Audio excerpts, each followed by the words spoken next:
നമസ്കാരം. നിലംപരണ്ട എന്ന സസ്യത്തെയാണ് ഈ വീഡിയോയിലൂടെ പരിചയപ്പെടുത്തുന്നത്. വളരെ ഔഷധ മൂല്യമുള്ള സർവ്വസാധാരണമായ ഒരു പുല്ലുവർഗ സസ്യമാണ് നിലംപരണ്ട. ലെഗുമിനോസെ കുടുംബത്തിലെ ഡെസ്മോഡിയം ജനുസിൽ ട്രൈഫ്ലോറം ഇനമാണ് നിലംപരണ്ട.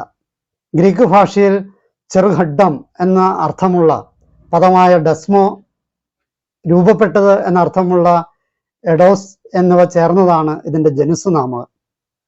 ഇത് ചെറുഖണ്ഡങ്ങൾ ചേർന്ന ഫലത്തെ സൂചിപ്പിക്കുന്നതാണ്. 3 പൂക്കളുള്ളത് എന്നാണ് സ്പീഷീസ് നാമത്തിന്റെ അർത്ഥം. പേരിന് പിന്നിലുള്ള കാര്യങ്ങളെ നോക്കാം.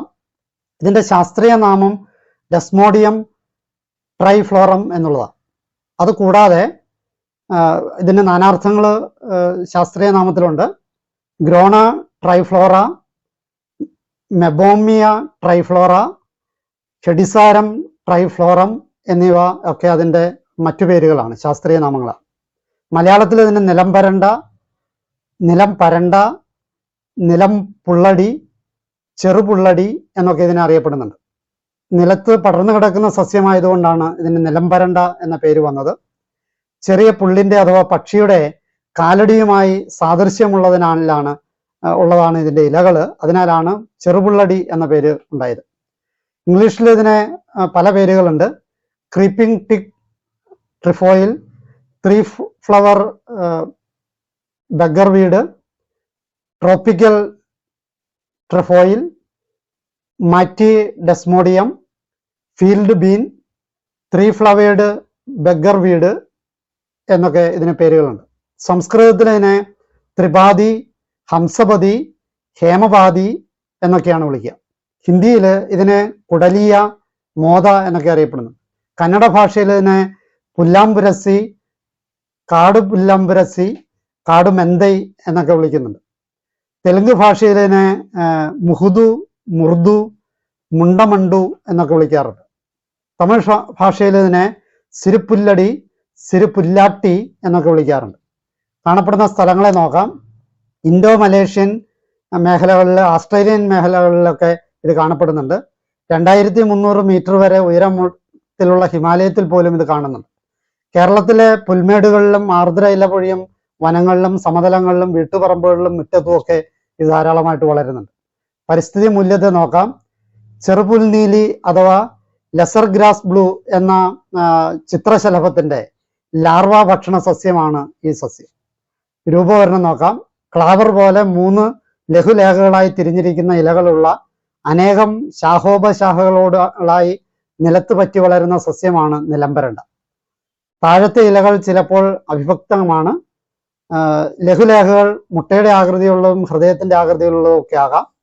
3 സഹപത്രങ്ങളിൽ സമ്മുഖമായിട്ടുള്ള ഒരു ജോഡി താരതമ്യേന ചെറുതായിരിക്കും. ഇതിന്റെ കാണ്ഡം വളരെ നേർത്തതാണ്. ഇലഞ്ഞെട്ടിന് 1.5 സെന്റിമീറ്റർ നീളം കാണും. പത്രകക്ഷങ്ങളിലാണ് പൂക്കൾ ഉണ്ടാകുന്നത്. പൂക്കൾക്ക് ചുവപ്പ് കലർന്ന വയലറ്റ് അല്ലെങ്കിൽ ഇളം പിങ്ക് നിറമാണ്. 1 തുടങ്ങി 1.5 സെന്റിമീറ്റർ വരെ നീളമുള്ള ഫലങ്ങളിൽ 3 തുടങ്ങി 5 വരെ ഖണ്ഡങ്ങൾ ചേർന്നതാണ്. ഓരോ ഖണ്ഡത്തിലും ഓരോ വിത്തുകൾ ഉണ്ടായിരിക്കും. ഫലത്തിന്റെ പുറംതോടില് ധാരാളം നേർത്ത രോമങ്ങൾ ഉള്ളതിനാൽ ജന്തുക്കളുടെ ശരീരങ്ങളിൽ ഇത് പറ്റിപ്പിടിക്കാറുണ്ട്. അപ്രകാരമാണ് ഇവയുടെ വിത്ത് വിതരണം നടത്തുന്നത്. ഇനങ്ങളെ നോക്കാം. നിലംപരണ്ടയുടെ ഇലയിൽ അടയാളമുള്ള ഇനവും അടയാളമില്ലാത്ത ഇനവുമുണ്ട്. അടയാളമില്ലാത്ത നിലംപരണ്ടയാണ് കൂടുതൽ ഔഷധ ഗുണമുള്ളതും കരൾ രോഗങ്ങൾക്ക് മരുന്നിനായിട്ട് എടുക്കുന്നത്. വലിയ ഇലകളോടുകൂടിയ മറ്റൊരു ഇനം കൂടിയുണ്ട്. അതിനെ പെരുമ്പുള്ളടി എന്നാണ് വിളിക്കുന്നത്. ഇതിന്റെ പൊതു ഉപയോഗങ്ങളെ നോക്കാം. ബർമയിലെ ചില പ്രദേശങ്ങളിൽ ഈ സസ്യം ഇലക്കറിയായിട്ട് ഉപയോഗിച്ചു വരുന്നുണ്ട്. ഉദ്യാനങ്ങളിൽ നല്ല ഭംഗിയുള്ള പുൽത്തകിടിയായിട്ട് ഈ ചെടിയെ നട്ടുപിടിപ്പിക്കാവുന്നതാണ്. പലയിടത്തും നട്ടുപിടിപ്പിച്ചിട്ടുമുണ്ട്. വേനൽക്കാലത്ത് ഇത് അല്പം ഒന്ന് കരിഞ്ഞാലും വർഷത്തിൽ അത് വീണ്ടും മുളച്ചു പൊന്തിക്കോളും. രാസഘടകങ്ങളെ നോക്കാം. ചെടിയുടെ സത്തിൽ ഫിനോൾ, ആൽക്കലോയിഡുകൾ, ഗ്ലൂക്കോസൈഡ്, സ്റ്റിറോയിഡുകൾ, ഫ്ലവനോയിഡുകൾ, കാർബോഹൈഡ്രേറ്റ്, പ്രോട്ടീൻ, അമിനോ ആസിഡുകൾ എന്നിവ അടങ്ങിയിട്ടുണ്ട്. ഔഷധ മൂല്യത്തെ നോക്കാം. ഇത് സമൂലം ഔഷധയോഗ്യമാണ്. വയറിളക്കം, ദഹനക്കേട്, ചുമ, വാതം, ആസ്മ, വിസർപ്പം, ത്വക്ക് രോഗങ്ങൾ, തൈറോയിഡ് രോഗം, പിത്തം, അപസ്മാരം, എട്ടുകാലി വിഷം, ഭ്രാന്ത്, ചുട്ടുനീറ്റല്, തീപ്പൊള്ളിയ വ്രണം, രക്തദൂഷ്യം, സ്ത്രീ രോഗങ്ങൾ തുടങ്ങിയ രോഗങ്ങളുടെ ചികിത്സയിൽ ഇത് ഉപയോഗിക്കുന്നുണ്ട്. വയറ് ശുദ്ധിയാക്കുന്നതിനും രക്തശുദ്ധി നടത്തുന്നതിനും വയറ്റിലെ വിഷാംശം നീക്കുന്നതിനും ഒക്കെ നിലംപരണ്ടയ്ക്കുള്ള സ്ഥാനം വളരെ വലുതാണ്. നിലംപരണ്ട കർക്കിടക മാസത്തിൽ കഴിക്കുന്ന ഔഷധക്കഞ്ഞിയിലെ സ്ഥിരമായ ഒരു ചേരുവയാണ്. വിദാര്യാദി ഗണത്തിൽപ്പെടുന്ന ഈ ഔഷധി വിദാര്യാദി ഘൃതം, വിദാര്യാദി കഷായം, താലിസപത്രാദി കഷായം എന്നിവയിൽ ചേരുവയാണ്. ഔഷധ പ്രയോഗങ്ങളെ നോക്കാം. ഒന്ന്, ശരീരത്തിൻ്റെ പല അലർജിക്കും നിലംപരണ്ടയും പച്ചമഞ്ഞളും ചേർത്ത് കഴിക്കുന്നത് നല്ലതാണ്. രണ്ട്, ലിവർ സിറോസിസിന് 60 ഗ്രാം നിലംപരണ്ട കിഴി കെട്ടിയിട്ട് ഉണക്കലരിയും പാലും വെള്ളവും ചേർത്ത് പാൽക്കഞ്ഞിയാക്കി 21 ദിവസം കുടിക്കുന്നത് വളരെ നല്ലതാണ്.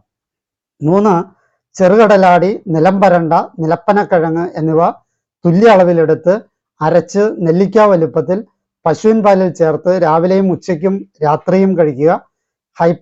ഹൈപ്പോ തൈറോയിഡുകൾക്ക് ഇത് വളരെ നല്ലൊരു പരിഹാരമാണ്.